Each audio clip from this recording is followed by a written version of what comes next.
Michael's apartment in Kingston took them onto the South Circular, heading against the weight of traffic which was flowing back into London at the end of the day. Michael turned on the radio news, and their conversation on the journey home alternated between what had happened at the care home and the events on Waterloo Bridge. "I can't imagine what the people who were on the bridge must be thinking now," said Alison. The BBC reporter had been interviewing witnesses, several of whom were saying how everything had happened so quickly that no one could have done anything to prevent it. "Isn't it amazing how you can just be minding your own business, having a nice day out, and then fate puts you in a situation which is going to affect you for the rest of your life?" Michael thought about what she had said. It is amazing, but it's also amazing how people like those witnesses react as though something has happened to them, when in fact it's happened to the children and their families. It seems to me that everyone is encouraged to consider how they feel about stuff themselves, when what they should be feeling is sympathy for the people who've been affected directly. "The bystanders have been affected directly," said Alison.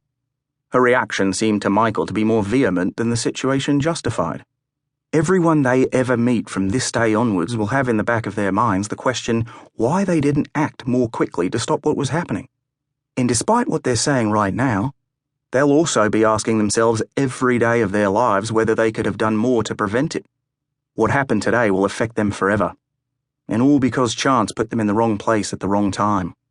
She turned towards Michael, apparently anxious that he should take on board what she was saying. "Do you see what I'm getting at?" "I do. I see that. In fact, as you pointed out, it could so easily have been us who found ourselves in precisely that situation." He paused. "I don't think I've seen a report of exactly what time all this happened, but we were not far from there this morning. Half an hour either way and we might have been witnesses ourselves." The couple drove in silence before Michael spoke again.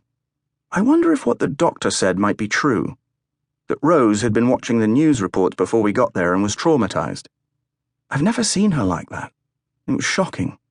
He took his left hand from the wheel and covered hers. "I'm so sorry that you had that to deal with," he said. "It wasn't at all what I'd had in mind." "What did you have in mind?" "That she would instantly fall in love with you and would quietly take you to one side and tell you what a great bloke I am and how lucky you are to have found me." Alison smiled. "Okay, yes, I see now why you were disappointed. You'd hoped for a scene out of All My Children, and what you got instead was more like something out of the Addams Family." Alison squeezed his hand in return. The traffic was now even heavier and was at a standstill in both directions. Michael pointed out the bright red faces of some of the people who had been all too keen to enjoy the first proper heatwave of the year. Alongside their Vauxhall, but travelling in the opposite direction, an open-topped bright blue BMW contained a family of Mum and Dad in the front and two listless kids strapped into the rear seats. The driver was in his late 30s and clearly had been in the sun for too long. His thinning red hair was streaked across his pate and had done little to protect him, so that the skin covering his skull was pink and freckled. A heavily tattooed forearm decorated with elaborate patterns rested on the door, and was so close that Michael could have touched it. Alison caught the other driver's eye for an instant and saw his expression change from irritation to something like a leer. She looked away quickly before Michael might notice, but just at that moment her boyfriend turned his head and also caught the attention of the stranger. "They want to catch that lunatic and string him up from the fucking bridge," said the man. "That's what I'd do." "Yeah, me too," said Michael. But when both cars had moved on, he turned to Alison. "I hate it when that happens. It's like finding yourself having to agree with racist taxi drivers because you don't want to get into an argument, but you hate yourself afterwards for not disagreeing with a skinhead." Alison smiled and nodded.